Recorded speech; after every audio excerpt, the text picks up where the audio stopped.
Hi friends, అందరికీ వరలక్ష్మి వ్రతం శుభాకాంక్షలు. మా ఇంట్లో వరలక్ష్మి వ్రతం పూజ చేసినారు. ఎలా ఉందో చెప్పండి ఫ్రెండ్స్. నా డ్రెస్ ఎలా ఉంది ఫ్రెండ్స్?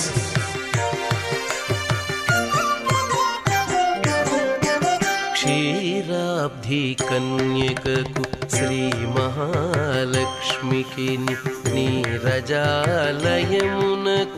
నీరాజనం నీరాజనం నీరాజనం. క్షీరాబ్ధి కన్యకకు శ్రీ మహాలక్ష్మికి నీరజాలయము